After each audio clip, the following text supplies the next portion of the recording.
Rail ਦੀ ਸੀਟੀ ਸਿਰਫ ਇੱਕ romance ਹੀ ਨਹੀਂ ਜਿਸ ਦਾ ਸਾਡੀ ਸ਼ਾਇਰੀ ਸਾਡੀ ਨਸਰ ਉਸ ਦੇ ਵਿੱਚ ਜ਼ਿਕਰ ਹੈ, ਬਲਕਿ ਰੇਲ ਦੀ ਸੀਟੀ ਇੱਕ ਲੋੜ ਦਾ ਨਾਮ ਵੀ ਹੈ। ਉਹ ਲੋੜ ਦਾ ਜਿਹੜੀ ਆਮ ਲੋਕਾਂ ਨਾਲ ਲੁਕਾਈ ਦੇ ਨਾਲ ਜੁੜੀ ਹੋਈ ਹੈ। ਅੱਜ ਅਸੀਂ ਅਗਰ ਦੇਖੀਏ ਤੇ ਜੇ ਉਜਾੜ ਰੇਲਵੇ ਸਟੇਸ਼ਨ ਤੇ ਅਸੀਂ ਖੜੇ ਹਾਂ, ਇਹ ਰੇਲਵੇ ਸਟੇਸ਼ਨ ਕਦੀ ਆਬਾਦ ਹੁੰਦਾ ਸੀ ਔਰ ਆਬਾਦ ਇਹ ਇਤਨਾ ਹੁੰਦਾ ਸੀ ਕਿ ਜਦੋਂ ਇੱਥੇ ਰੇਲ ਗੱਡੀ ਪਹੁੰਚਦੀ ਸੀ ਤੇ ਬੇਸ਼ੱਕ ਉਹ ਰੇਲ ਗੱਡੀ ਖਾਲੀ ਹੁੰਦੀ ਸੀ, ਇੱਥੇ ਉਹ ਭਰ ਜਾਂਦੀ ਹੈ। ਉਹਦੀ ਵਜ੍ਹਾ ਹੈ ਇਸ ਦੇ ਆਸੇ-ਪਾਸੇ ਹਜ਼ਾਰਾਂ ਦੀ ਆਬਾਦੀ ਦੇ ਪਿੰਡ ਹਨ ਔਰ ਟੋਟਲ ਅਗਰ ਉਹਨਾਂ ਦੇ ਪਿੰਡਾਂ ਦੀ ਆਬਾਦੀ ਕੈਲਕੂਲੇਟ ਕੀਤੀ ਜਾਵੇ ਤੇ ਉਹ ਲੱਖਾਂ ਤੱਕ ਪਹੁੰਚਦੀ ਹੈ। ਇਸ ਦਾ ਮੱਲੇ ਵਕੂ ਕੁਝ ਇਸ ਤਰ੍ਹਾਂ ਹੈ ਕਿ ਇਹ ਝਬਿਆਣੇ ਦਾ ਉਹ ਰੇਲਵੇ ਸਟੇਸ਼ਨ ਜਿਹੜਾ ਬਹਾਵਲਨਗਰ ਮਿੰਚਣਾਬਾਦ ਦੇ ਬਿਲਕੁਲ ਮਿਡ ਦੇ ਵਿੱਚ ਹੈ। ਸੋ ਇੱਥੋਂ ਦੇ ਲੋਕ ਜਿਨ੍ਹਾਂ ਨੇ ਸ਼ਾਪਿੰਗ ਕਰਨ ਵਾਸਤੇ ਬਹਾਵਲਨਗਰ ਜਾਣਾ ਹੈ ਜਾਂ ਮਿੰਚਣਾਬਾਦ ਜਾਣਾ ਹੈ ਜਾਂ ਮੰਡੀ ਸਾਦਿਕਗੰਜ ਜਾਣਾ ਹੈ, ਉਹ ਰੇਲਵੇ ਸਟੇਸ਼ਨ ਦੇ ਰੇਲ ਦੇ ਥਰੂ ਹੀ ਜਾਂਦੇ ਸੀ। ਲੇਕਿਨ ਅਫਸੋਸ ਕਿ ਜਿਵੇਂ ਹਰ ਚੀਜ਼ ਇੱਥੇ ਉਜਾੜ ਦਿੱਤੀ ਗਈ, ਇਸ ਨੂੰ ਵੀ ਵੀਰਾਨਾ ਬਣਾ ਦਿੱਤਾ ਗਿਆ। ਜਿਵੇਂ ਕਿ ਅਸੀਂ ਤੁਹਾਨੂੰ ਪਹਿਲੇ ਦਿਖਾ ਰਹੇ ਸੀ ਕਿ ਅੱਜ ਵੀ ਇੱਥੇ ਉਹ ਬਿਲਡਿੰਗ ਉਹ ਸਾਰਾ ਕੁਝ ਮੌਜੂਦ ਹੈ, ਲੇਕਿਨ ਅੱਜ ਉਹ ਸਹੂਲਤ ਮੌਜੂਦ ਨਹੀਂ ਹੈ। ਉਹ ਰੇਲ ਗੱਡੀ ਉਹ ਅੱਜ ਇੱਥੇ ਨਹੀਂ ਚੱਲਦੀ, ਉਹ ਬੰਦ ਕਰ ਦਿੱਤੀ ਗਈ ਹੈ।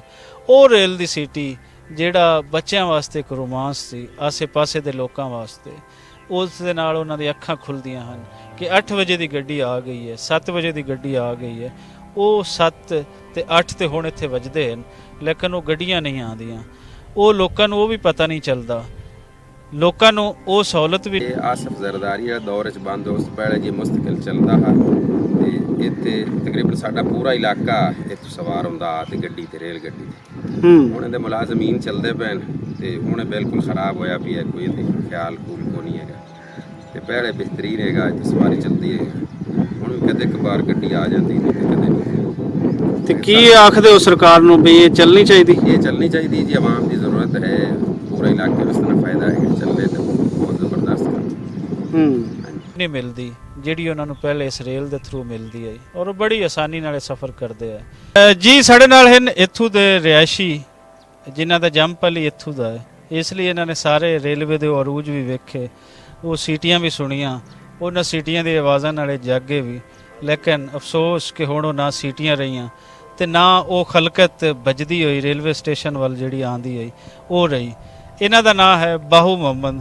ਬਾਹੂ ਮੁਹੰਮਦ ਸਾਨੂੰ ਦੱਸਦੇ ਹਨ ਕਿ ਇੱਥੇ ਕੀ ਹੁੰਦਾ ਰਿਹਾ ਹੈ, ਕਿਵੇਂ ਕਿਤਨੇ ਵੱਡੇ ਏਰੀਆ ਇਸ ਰੇਲਵੇ ਸਟੇਸ਼ਨ ਤੋਂ ਕਵਰ ਹੁੰਦਾ ਹੈ ਔਰ ਅੱਜ ਇਹ ਕਿਵੇਂ ਉਜੜ ਗਿਆ। ਬਿਲਕੁਲ ਜੀ, ਬੜਾ ਅੱਛਾ ਸੀ ਜਨਾਬ। ਇੱਥੇ ਬੜੀ ਰੌਣਕਾਂ ਚੱਲਦੀਆਂ ਸਨ, 4 ਗੱਡੀਆਂ ਚੱਲਦੀਆਂ ਸਨ ਟ੍ਰੇਨਾਂ। ਹੁਣ ਬਿਲਕੁਲ ਉਜੜ ਗਿਆ ਹੈ, ਬਿਲਕੁਲ ਸੁੰਝ ਪਈ ਹੈਗੀ, ਇੱਥੇ ਕੋਈ ਚੀਜ਼ ਨਹੀਂ ਲੱਭਦੀ। ਰਾਤ ਨੂੰ ਛਾਂ ਕਰਦੀਆਂ ਲੰਘਾ ਹੀ ਨਹੀਂ ਜਾਂਦਾ, ਇੱਥੋਂ ਡਰ ਲੱਗਦਾ ਜੀ। ਜਿਹੜੀ ਇੱਕ ਆਬਾਦ ਜਿਹੜੀਆਂ ਚੀਜ਼ਾਂ ਹਨ ਉਹ ਇਤਨੀਆਂ ਗੈਰ ਆਬਾਦ ਕਰ ਲਈਆਂ ਕਿ ਹੁਣ ਇੱਥੋਂ ਡਰ ਆਉਂਦਾ। ਬਿਲਕੁਲ ਜੀ, ਬੜੀਆ ਇੱਥੇ ਤਾਂ ਗੈਰ ਆਬਾਦ ਹੋਈ ਪਈ ਹੈ ਸਰ ਜੀ, ਇੱਥੇ ਤਾਂ ਰਾਤ ਕੋ ਲੰਘਾ ਹੀ ਨਹੀਂ ਜਾਂਦਾ ਜਨਾਬ। ਇਹ ਦੱਸੋ ਬਾਹੂ ਮੁਹੰਮਦ ਸਾਹਿਬ ਕਿ ਇਹ ਕਿਤਨਾ ਵੱਡਾ ਏਰੀਆ ਜਿਹੜਾ ਹੈ ਇਹ ਰੇਲਵੇ ਸਟੇਸ਼ਨ ਜਿਹੜਾ ਕਵਰ ਕਰਦਾ ਹੈ, ਕਿਤਨੀਆਂ ਕਿ ਇੱਥੋਂ ਸਵਾਰੀਆਂ ਬੈਠਦੀਆਂ ਹਨ? ਮੈਂ ਕਹਿੰਦਾ ਜੀ 500 1000 1500 ਇੱਥੇ ਸਵਾਰੀ 12 ਵਜੇ ਜਾਂਦੀ ਸੀ, ਸ਼ਾਮ ਨੂੰ 4 ਵਜੇ, ਰਾਤ ਕੋ 8 ਵਜੇ ਇੱਥੇ ਸਵਾਰੀ ਚੜ੍ਹਦੀ ਸੀ ਟ੍ਰੇਨ ਤੇ। ਇਹ ਜਿਵੇਂ ਬਾਹੂ ਮੁਹੰਮਦ ਸਾਹਿਬ ਦੱਸ ਰਹੇ ਹਨ ਕਿ ਇੱਥੇ ਸਵਾਰੀ ਤੇ ਬੜੀ ਆਮ ਲੱਭਦੀ ਰਹੀ ਹੈ। ਅਗਰ ਤੇ ਅਸੀਂ ਰੇਲਵੇ ਸਟੇਸ਼ਨ ਕੁਝ ਉਜਾੜਨੇ ਵੀ ਹਨ ਤੇ ਅਸੀਂ ਉਹ ਉਜਾੜੀਏ ਜਿੱਥੇ ਸਵਾਰੀਆਂ ਨਹੀਂ ਆਉਂਦੀਆਂ, ਲੇਕਿਨ ਇੱਥੇ ਤੇ ਜਿਵੇਂ ਦੱਸ ਰਹੇ ਹਨ ਕਿ ਇੱਥੇ ਤੇ ਖਲਕਤ ਵੱਜ ਕੇ ਆਉਂਦੀ, ਕਿਉਂਕਿ ਪੂਰਾ ਬਾਰਡਰ ਏਰੀਆ ਉਹ ਚਬਿਆਣੇ ਅੱਡੇ ਤੋਂ ਹੀ ਕਵਰ ਹੁੰਦਾ ਹੈ। ਔਰ ਚਬਿਆਣੇ ਅੱਡੇ ਦਾ ਦੱਸਦੇ ਜਾਈਏ ਕਿ ਇਹ ਮਿੰਚਣਾਬਾਦ ਤੇ ਬਹਾਵਲਨਗਰ ਦੇ ਅੱਧ ਵਿੱਚ ਪਾਉਂਦਾ ਹੈ। ਉਸ ਸ਼ਹਿਰ ਤੇ ਇਸ ਸ਼ਹਿਰ ਤੋਂ ਦੂਰ ਦਰਾਜ਼ ਦੇ ਲੋਕ ਜਿਹੜੇ ਵੀ ਖਰੀਦਦਾਰੀ ਕਰਨ ਵਾਸਤੇ ਜਾਂ ਉਹ ਮਿੰਚਣਾਬਾਦ ਉਹਨਾਂ ਨੇ ਜਾਣਾ ਹੁੰਦਾ ਜਾਂ ਬਹਾਵਲਨਗਰ ਜਾਣਾ ਹੁੰਦਾ, ਇੱਥੋਂ ਹੀ ਜਾਂਦੇ ਆ। ਬਾਹੂ ਮੁਹੰਮਦ ਸਾਹਿਬ ਕੋ ਸਾਨੂੰ ਦੱਸੋ ਵੀ ਤੁਸੀਂ ਇਹਦੇ ਤੇ ਆਪ ਵੀ ਚੜ੍ਹਦੇ ਰਹੇ ਹੋ?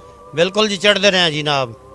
ਇੱਥੇ ਬਹੁਤ ਹੀ ਮਿਸਾਲ ਨਾ ਸਵਾਰੀ ਚੜ੍ਹਦੀ ਸੀ ਸਰ, ਤੇ ਅਸੀਂ ਮੈਂ ਖੁਦ ਚੜ੍ਹਦਾ ਰਿਹਾ ਜੀ ਗੱਡੀ। ਇੱਥੇ ਟ੍ਰੇਨ ਜਾਂਦੇ ਸੀ 12 ਵਜੇ ਬਹਾਵਲਨਗਰ ਨੂੰ, ਫਿਰ ਜਨਾਬ ਮੰਡੀ ਸਾਦਿਕਗੰਜ, ਰਾਤ ਨੂੰ 8 ਵਜੇ ਮੰਡੀ ਸਾਦਿਕਗੰਜ ਵਾਪਸ ਆਉਂਦੀ ਸੀ, ਫਿਰ ਰਾਤ ਨੂੰ ਫਿਰ ਇੱਧਰ ਜਾਂਦੀ ਸੀ, ਸਵੇਰ ਆਉਂਦੀ ਸੀ 7 8 9 ਵਜੇ ਬਹਾਵਲਨਗਰ ਆ ਰਹੀ ਸੀ। ਤੇ ਬੜੀ ਸਵਾਰੀ ਚੜ੍ਹਦੀ ਸੀ, ਬਹੁਤ ਹੀ ਉਜਾੜ ਹੋਈ ਪਈ ਸਰ। ਤੇ ਇਹ ਤੁਸੀਂ ਸੌਖੇ ਹੈ ਰੇਲ ਦਾ ਟਿਕਟ ਤੇ ਸੌਖੇ ਤੇ ਨਾਲ ਬੈਠੇ ਸੀ ਰੇਲ ਆਇਆ ਐਸਟੀ ਨੂੰ ਆਖਣਾ ਝੰਡੀ ਲਾਓ, ਉਹਨਾਂ ਲਾ ਲੈਣੀ ਗੱਡੀ ਲਾਣੀ ਨਹੀਂ ਤੇ ਬਾਹੂ ਕੋ ਟਿਕਟ ਲੈ ਕੇ ਚੜ੍ਹ ਜਾਣਾ ਜਨਾਬ। ਬੜੀ ਸਹੂਲਤ ਸੀ ਹੁਣ ਤਾਂ ਜਨਾਬ ਬੜੀ ਪਰੇਸ਼ਾਨੀ ਹੈ, ਟ੍ਰੇਨ ਹੈ ਕੋ ਨਹੀਂ, ਬੱਸਾਂ ਨੂੰ ਇੰਤਜ਼ਾਰ ਕਰਦੇ ਰਹਿੰਦੇ ਆ ਜਨਾਬ, ਤੇ ਬੜੀ ਪਰੇਸ਼ਾਨੀ ਹੈਗੀ। ਮਿਹਰਬਾਨੀ ਕੀਤੀ ਜਾਵੇ ਜਾਂ ਬਾਅਦ ਕੀਤਾ ਜਾਵੇ।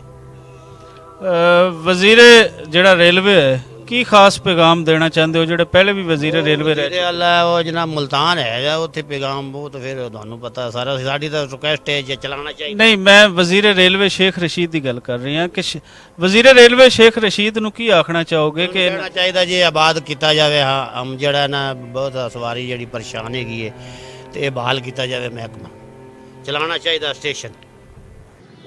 ਅਜੇ ਵੀ ਰੇਲਵੇ ਦੇ ਉਹ ਸਰਕਾਰੀ ਕੁਆਟਰ ਜਿਹੜੇ ਇੱਥੇ ਦੇ ਮੁਲਾਜ਼ਮਾਂ ਨੂੰ ਵਾਸਤੇ ਬਣਾਏ ਗਏ ਸਨ, ਉਹ ਅਜੇ ਵੀ ਇੱਥੇ ਮੌਜੂਦ ਹਨ। ਲੇਕਿਨ ਜਿਵੇਂ ਕਿ ਤੁਸੀਂ ਇਹਦੇ ਵਿੱਚ ਵੇਖ ਰਹੇ ਹੋ, ਹਾਲਤ ਇਹਦੀ ਬਹੁਤ ਹੀ ਬੁਰੀ ਹੋ ਚੁੱਕੀ ਹੈ, ਕਿਉਂਕਿ ਇਸ ਸਾਈਡ ਤੇ ਕਿਸੇ ਦਾ ਧਿਆਨ ਨਾ ਆਇਆ ਤੇ ਨਾ ਕੋਈ ਆਉਣ ਦੇ ਕੋਈ ਅਸਾਰ ਹਨ।